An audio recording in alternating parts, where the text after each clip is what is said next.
Assalamualaikum, selamat pagi. Pak De Soleh di sini, Anda di sana, Pak De Soleh di sana sini. Hari ini Rabu tanggal 16 September 2021. Saya ingin merespon hasil pertemuan sejumlah media dengan Presiden, yang salah satu bahasanya adalah sikap Presiden terhadap keputusan yang diambil KPK terhadap Novel Baswedan dan kawan-kawan. Kesimpulannya, Presiden mengatakan bahwa tidak seharusnya menurut tata kelola negara yang baik semua persoalan diarahkan ke dia. Toh mereka sudah melakukan pencarian kebijakan, melakukan pencarian keadilan lewat Mahkamah Konstitusi, Mahkamah Agung, bahkan Komnas HAM. Makanya ya sudah, kita percayakan pada lembaga-lembaga itu.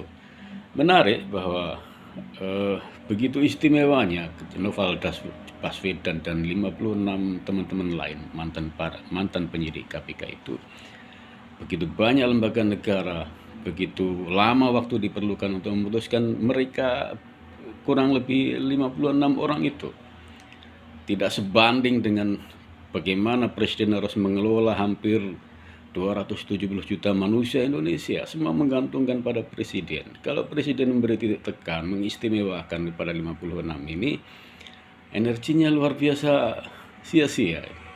Jadi saya menganggap bahwa menyimpulkan yang disampaikan Presiden udah on the track, dan mestinya tidak semua warga negara seperti itu menganggap diri mereka istimewa.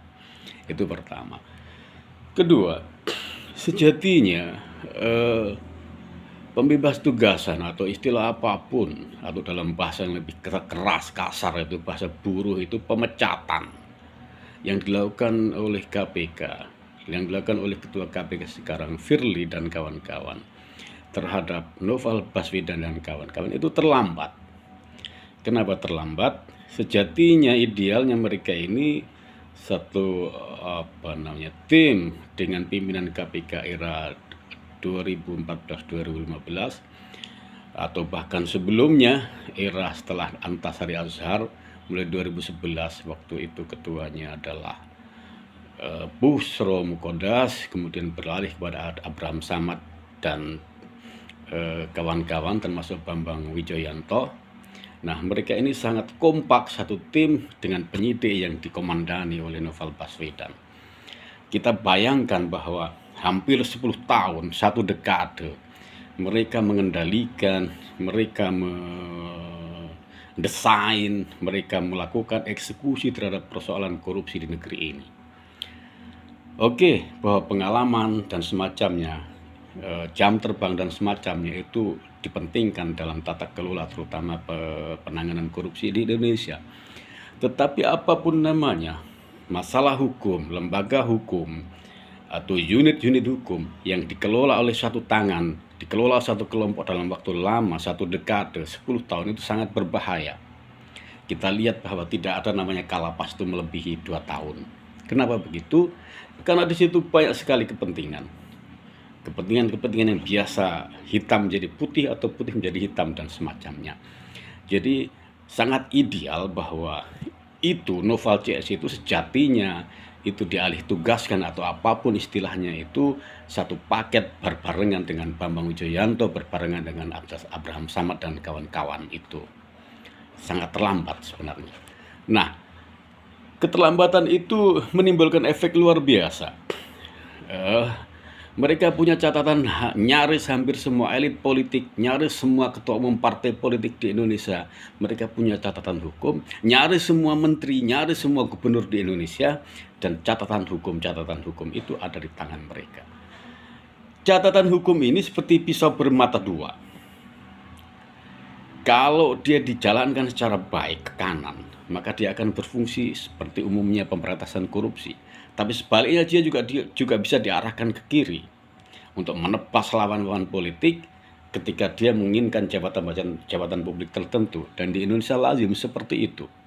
Misal ketua umum partai ini menginginkan 2024 jadi capres, cawapres, atau jadi apapun, jadi menteri misalnya, tetapi bisa saja data-data mereka yang di KPK ini, yang dipegang hampir 10 tahun oleh Novel dan kawan-kawan, itu difungsikan untuk kepentingan-kepentingan tertentu.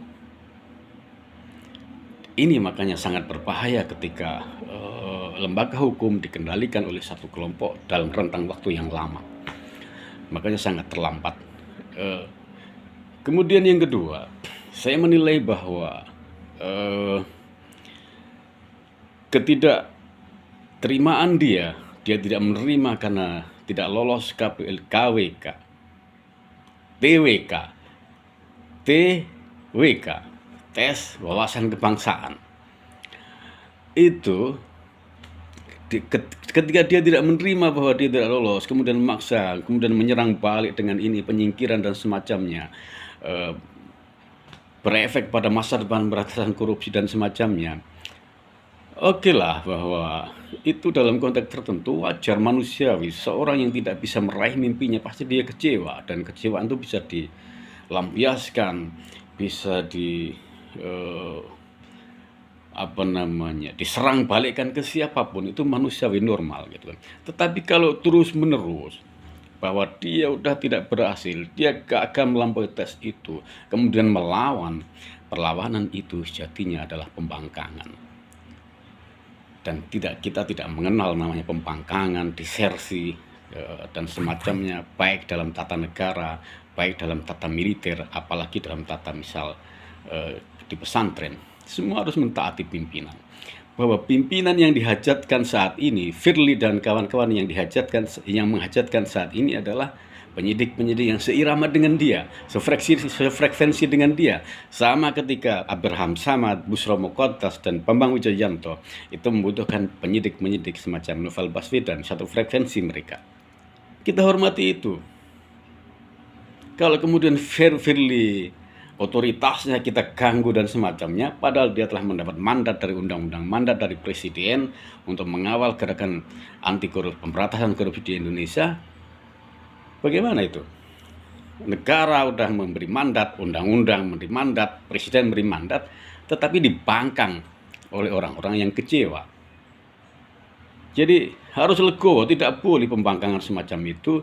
Nanti kalau misalnya ada anak-anak, teman-teman yang lain, anak-anak bangsa yang tes ASN, tes PNS, kemudian tidak lulus, kemudian membangkang, dia mendemo kantor bupati, mendemo kantor gubernur, mendemo kantor Badan Kepegawaian Negara.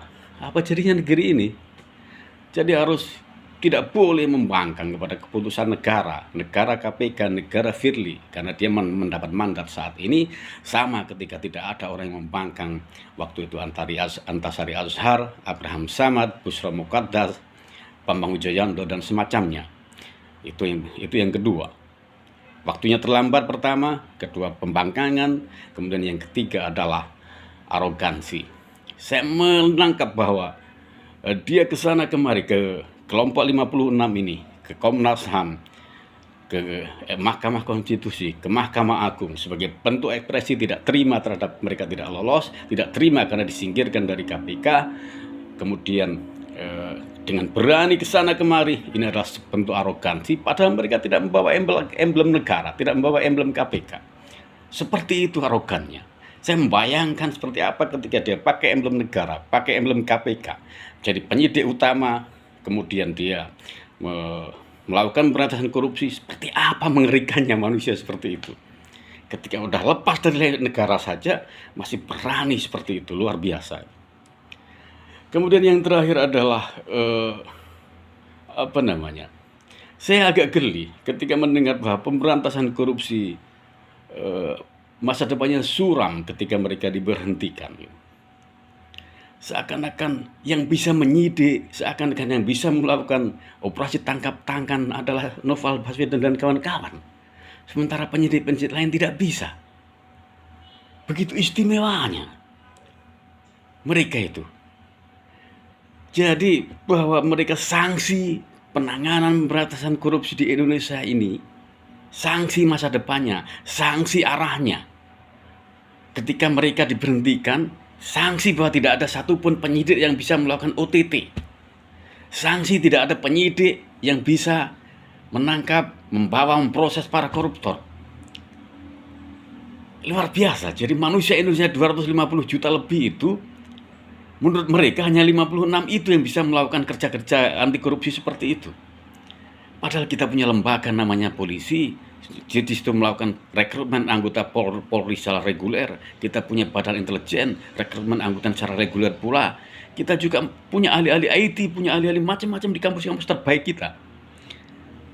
Kalau kemudian mereka mengistimewakan diri bahwa kami yang hanya bisa melakukan pemberantasan korupsi di Indonesia, itu cerminan dari arogansi itu. Seakan-akan manusia di Indonesia dilecehkan oleh 56 manusia itu untuk tidak bisa menangani korupsi selain mereka, tidak bisa menangani pemberantasan pencegahan korupsi selain mereka. Kita menginginkan bahwa ada informasi dari teman-teman di lembaga lain di Kompolnas bahwa ada sejumlah catatan dari ketua umum partai yang kemudian tidak diproses, tapi juga tidak dihentikan, jadi hanya dipending. Sekali waktu kalau memang dibutuhkan untuk menyerang balik, ketika dibutuhkan untuk menohok, untuk menggergaji sehingga tidak bisa melanjutkan karir politiknya di level negara yang lebih tinggi. Kan lebih mengerikan itu. Kenapa itu terjadi? Karena mereka terlalu lama memegang kendali lembaga hukum namanya KPK.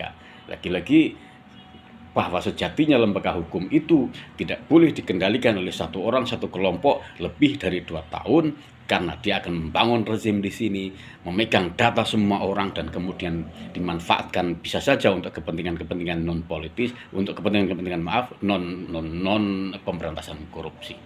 Demikian, selamat pagi.